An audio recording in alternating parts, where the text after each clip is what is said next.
Salut à tous, alors c'est Frédéric Delavier. Alors aujourd'hui je voulais vous faire une petite vidéo qui m'a été demandée par de nombreux Algériens qui suivent mes réseaux sociaux. Alors comme la francophonie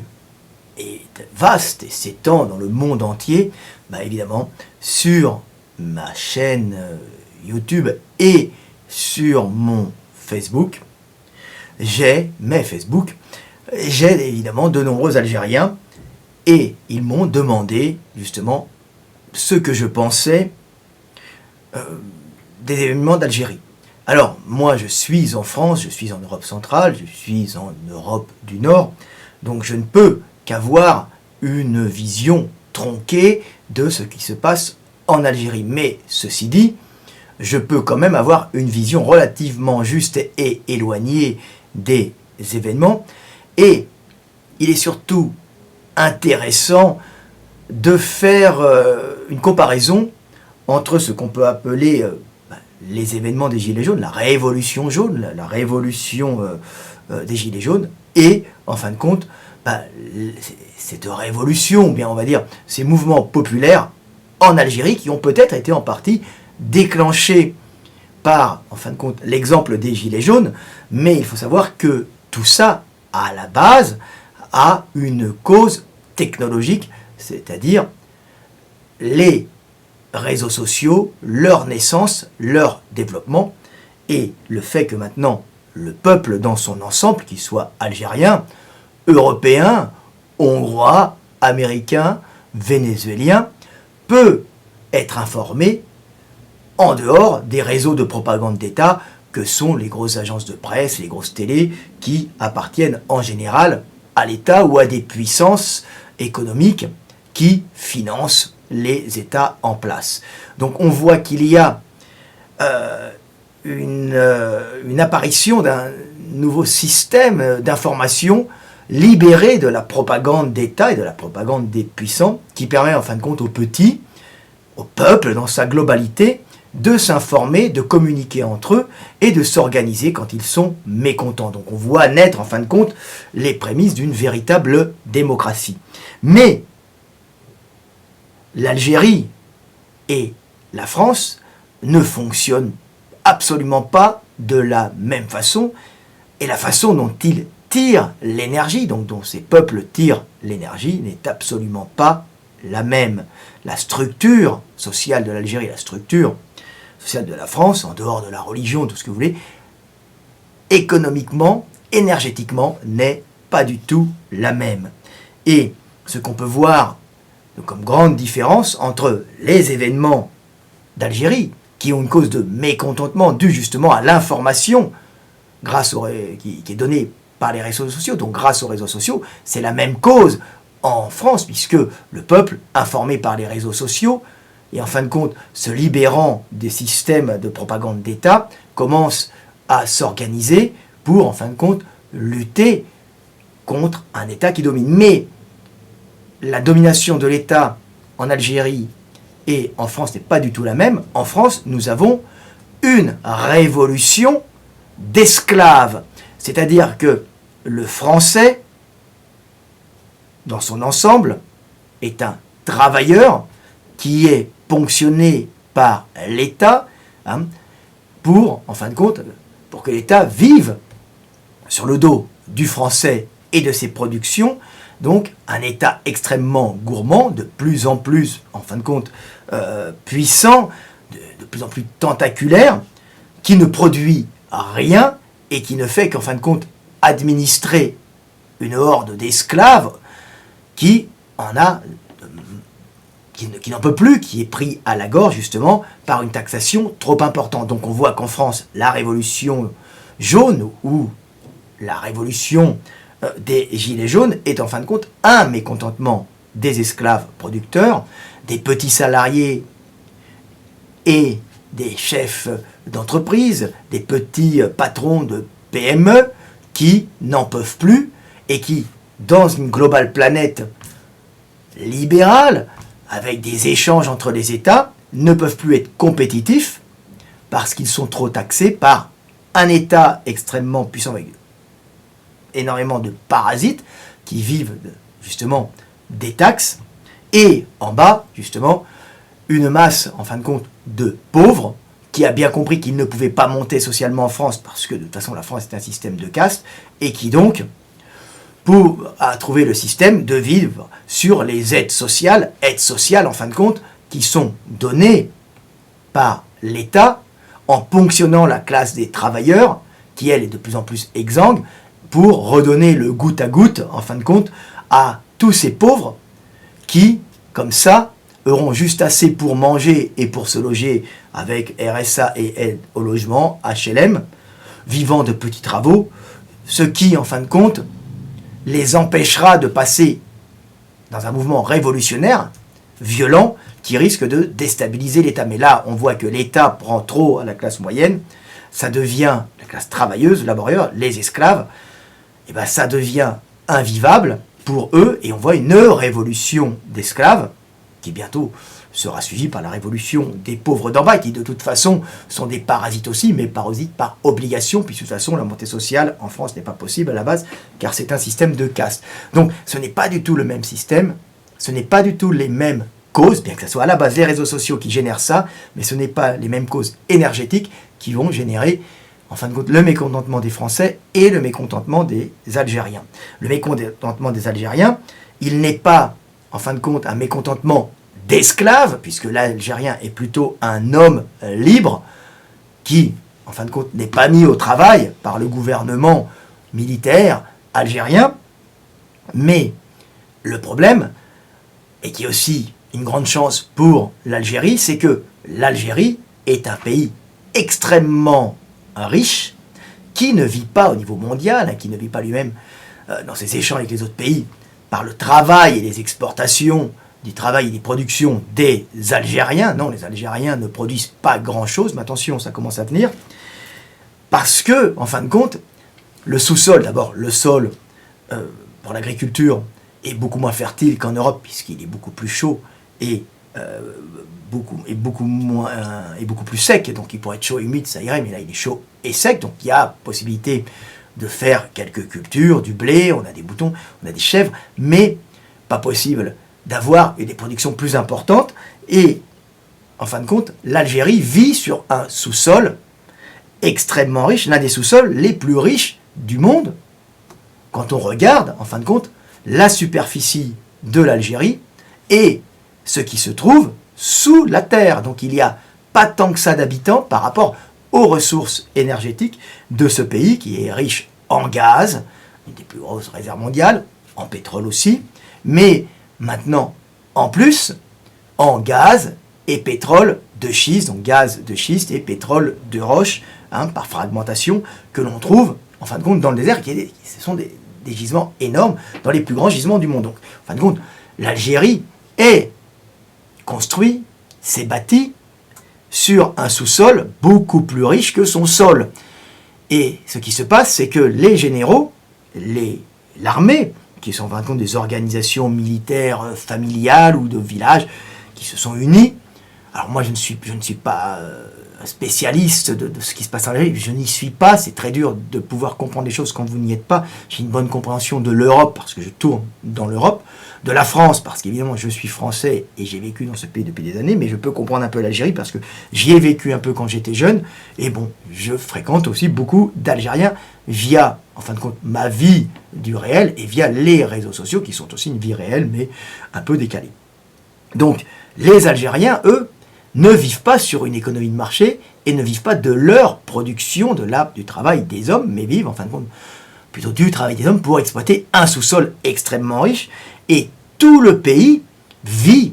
sur ce sous-sol et ces milliards qui sont extraits de dollars ou d'euros, qui sont extraits de ce sous-sol qui est un des plus riches du monde. Donc, pas de souci pour l'avenir, au moins pour 50, 60 ans, 70 ans pour l'Algérie, sauf qu'il y a une redistribution des richesses du sous-sol qui est considérée par le peuple comme injuste et non, en fin de compte, non idéale, une mauvaise redistribution considération du peuple, bien sûr, qui voudrait une meilleure, en fin de compte, redistribution des richesses pour créer, en fin de compte, toutes les infrastructures possibles au développement de l'Algérie. Mais l'Algérie n'a pas du tout la même mentalité que les Européens, et particulièrement que les Français. Et, en fin de compte, le travail et l'économie de marché, quelque chose que l'Algérien doit apprendre. Et l'Algérien n'a pas été, en fin de compte, formaté et moulé pour cette façon de penser, cette façon d'être, qui est quand même une façon d'être extrêmement hiérarchique, hiérarchisée, qui ne correspond pas tellement à la mentalité tribale des Algériens. Donc il va falloir qu'ils s'y mettent, bien sûr, mais c'est assez dur, alors que l'Européen, lui, est très hiérarchisé, et c'est une espèce, il fonctionne en fin de compte dans un système où il y a le chef, le sous-chef, et en général, on travaille, on monte au travail en Allemagne, par exemple, en Hongrie, c'est un peu copinage, en Angleterre, même s'il y a des castes, en France, non, c'est un pays de castes, mais il y a quand même ce système très hiérarchisé de production, ce que n'a pas l'Algérien, puisque l'Algérien, en fin de compte, vit sur un sous-sol très riche. Donc, c'est une, en fin de compte, révolution, ben, c'est un mécontentement général qui est dû, pour les Algériens, à ce qu'ils considèrent être une mauvaise redistribution de la richesse du sous-sol, et non la mise en esclavage d'un peuple par une oligarchie. La France, c'est la révolte d'un peuple mis en esclavage par une oligarchie. L'Algérie, c'est le mécontentement d'un peuple face à un 5e mandat, voyez, par Bouteflika, qui est bien sûr un impotent qui n'a pas les capacités de gérer. Hein. Ce n'est pas pour le diminuer, mais tout le monde sait, les Algériens les premiers, que derrière Bouteflika se trouve une organisation militaire puissante, et Bouteflika n'est en fin de compte qu'un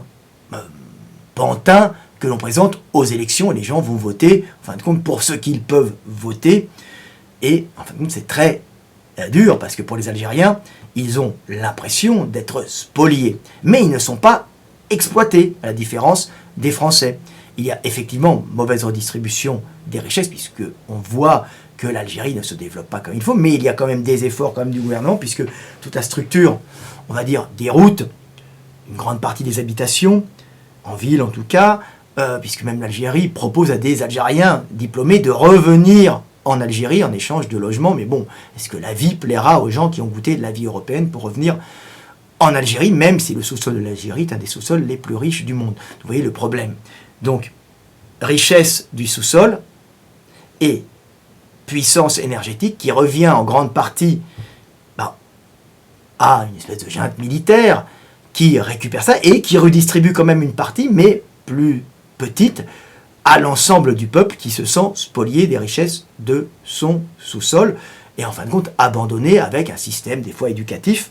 un système surtout médical, hein, parce que l'éducatif il commence à faire beaucoup d'efforts dans l'enseignement, puisque ce gouvernement militaire, si dur qu'il soit, a quand même compris que l'avenir c'était la jeunesse et qu'il fallait éviter de faire partir les jeunes à l'étranger. Donc il reste quand même des parties qu'ils essayent de développer comme les facultés, l'enseignement, c'est pas bien partout, mais on voit un développement. Bien sûr, les hôpitaux, c'est souvent la merde, et en plus, il y a comme en Russie un système où, en fin de compte, ce sont des groupes de mecs et des groupes de potes qui essayent de se battre pour l'argent du sous-sol avec des combines, et ils ne sont pas encore dans l'économie de marché, et tout ça n'est pas tellement légalisé, il n'y a pas encore un système judiciaire, un système législatif qui permet d'éviter les fraudes. Moi qui ai beaucoup d'amis qui font de la musculation là-bas, on sait bien qu'en Algérie, il y a beaucoup de gars qui prennent des produits parce qu'il faut qu'ils s'occupent avec le sport. Alors, les produits, on les trouve, les anabolisants, et qu'il y a beaucoup de faux, beaucoup de trafic, et que l'Algérien, de toute façon, traditionnellement, était dans le commerce, import-export, dans le trafic et le pillage. Donc, il y a cette certaine mentalité encore de trafic qui peut avoir tous ces excès et tous ces risques. Donc, c'est quand même très dur au niveau de l'économie de marché. Mauvaise redistribution des richesses, mais absolument pas mise en esclavage du peuple algérien. Donc, évidemment, ils ont visiblement raison d'aller dans la rue. De toute façon, quand le peuple, la majorité veut, en général, la minorité, si elle est moins forte, est obligée d'abdiquer devant les désirs du peuple, sauf si l'armée sort les armes et commence à sortir les matraques. Mais de plus en plus d'Algériens, en fin de compte,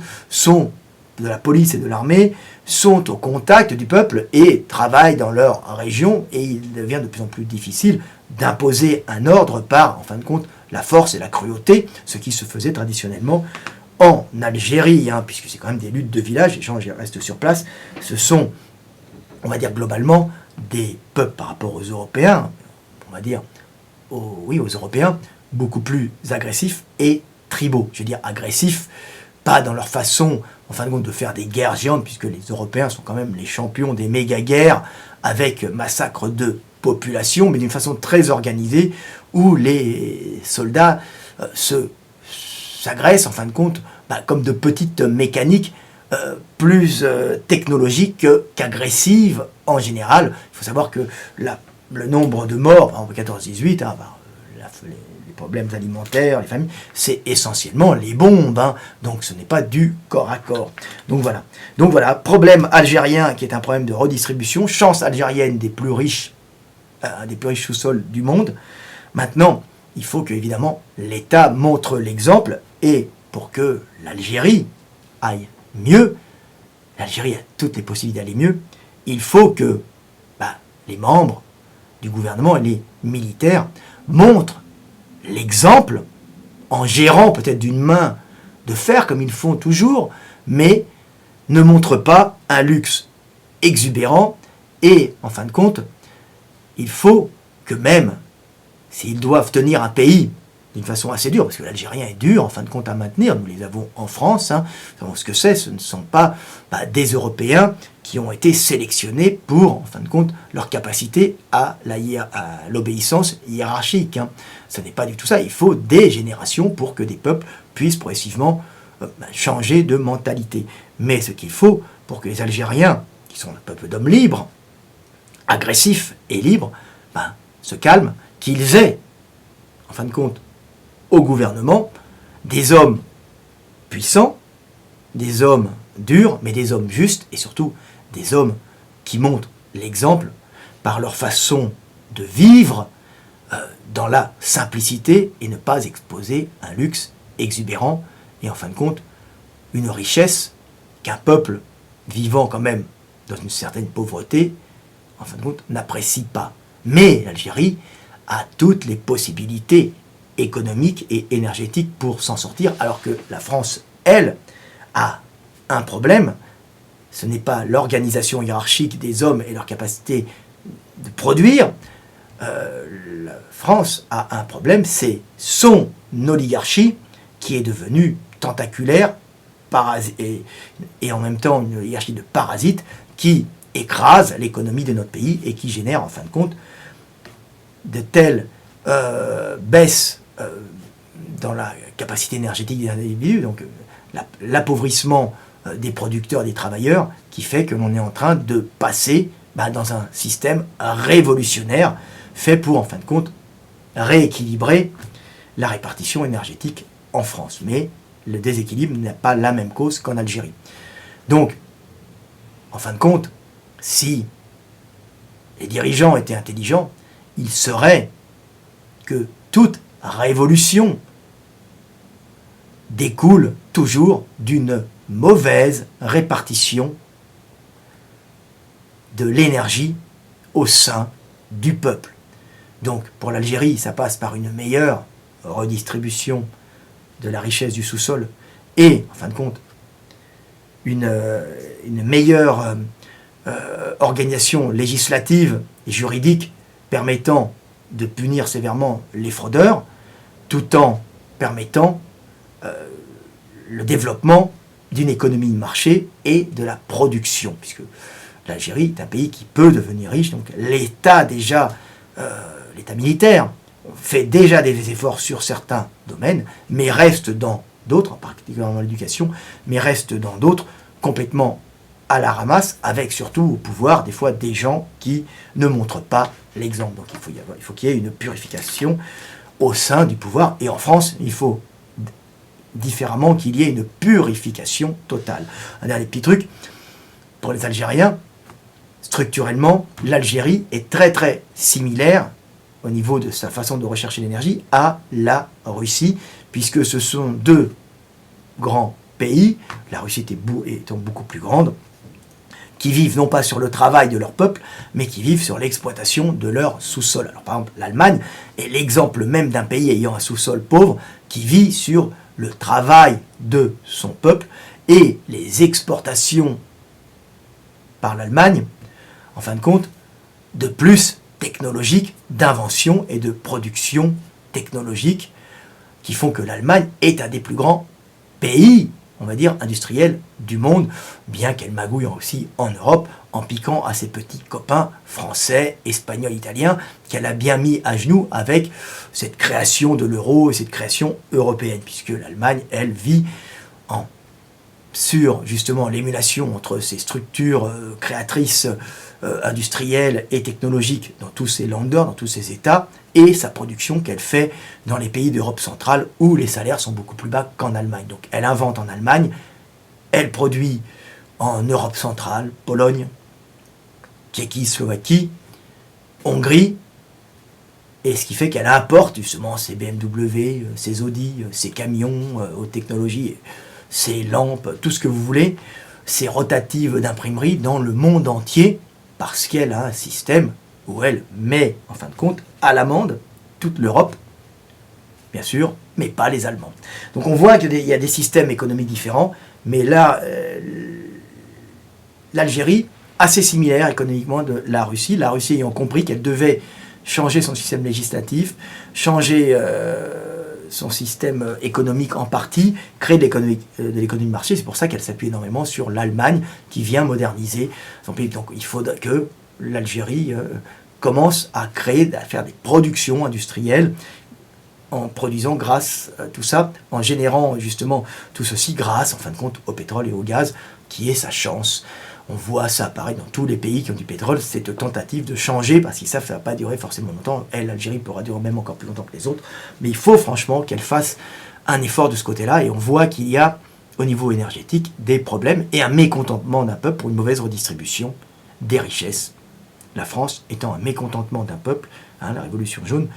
parce que ce peuple est mis en esclavage, ce qui est bien différent. Voilà, petite vidéo technique pour vous expliquer un peu la différence entre l'Algérie, entre la France, et pour vous dire que de toute façon, chaque révolution, chaque mécontentement d'un peuple vient d'une mauvaise redistribution des richesses au sein d'une communauté.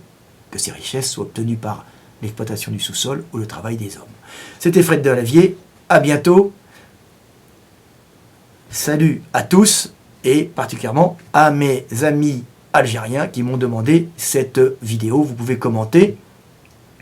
vous pouvez expliquer même ce que vous pensez être juste, faux, et m'apporter plus de données dans les commentaires. C'est toujours intéressant sur ce qui se passe en Algérie, parce que vous êtes les témoins, et vous faites partie de ces réseaux sociaux qui permettent aux hommes de mieux s'instruire et de ne plus passer par les réseaux de propagande d'État. C'était Fred Delavier, à bientôt.